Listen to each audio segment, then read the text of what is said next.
I'm about to be banished by an author.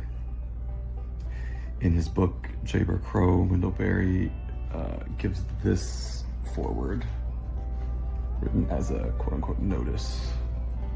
Persons attempting to find a text in this book will be prosecuted. Persons attempting to find a subtext in it will be banished.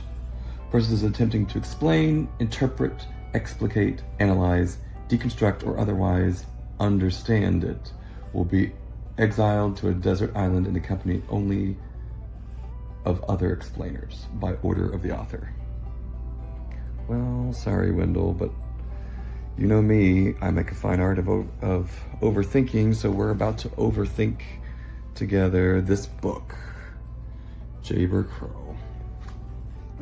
And with Nolan's The Odyssey going on, I can't help but think about the parallels. You have these heroes, Odysseus and Jayber, both going home. The difference is while Odysseus is going to reclaim everything that he has left, his home, his property, his family, his wife and son, Jayber is going home to Port William, and he really has nothing there. And so he carves out this life as a barber, as a church janitor, as a grave digger.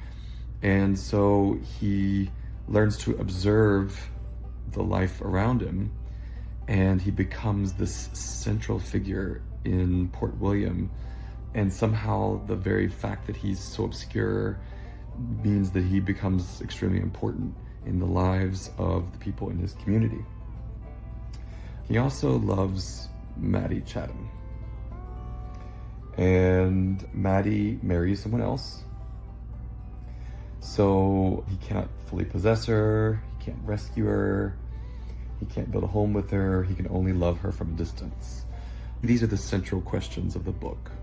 Is love worth it if it's unfulfilled?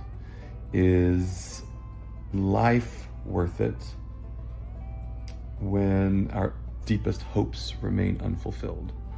There's also this parallel story that's happening. It's a very episodic book, but Jayber is also seeing the land he loves become overwhelmed by capitalism, greed, industrial agriculture, pursuit of efficiency, and the move toward urbanization away from the rural communities that were his childhood. So the interesting thing about this is that when you get to the end, there are all of these kind of frustrations that they're Jayber's frustrations, but they're also your frustrations as the reader, because you're hoping that something will happen with Maddie and that they'll be able to be together. You're hoping that somehow Jayber will be able to prevent the tide of modernization from hitting Port William, and none of that happens. At the last chapter of the book, Jayber tells us, "This is, as I said and believe, a book about heaven, but I must say too that it has been a close call," and he wonders whether it might finally turn out to be a book about hell. So he talks about a place where we fail to love one another, where we destroy the things we need most, where things that ought to stay together fall apart, where we love one another and die. And where, as Jayber says, we must lose everything to know what we had. So that chapter may be the closest thing to a description of life that I've ever read, because he understands how closely this juxtaposition of heaven and hell live together in life. By the end, we, like Jayber, have been charmed by Port William, and maybe, like Maddie, we can never fully possess Jayber himself, but we can come to know him from a distance through the stories he chooses to tell, through the people who pass through his barbershop, and through the place he decides to call home. And maybe that's part of the point. Some people, some places are not ours to possess.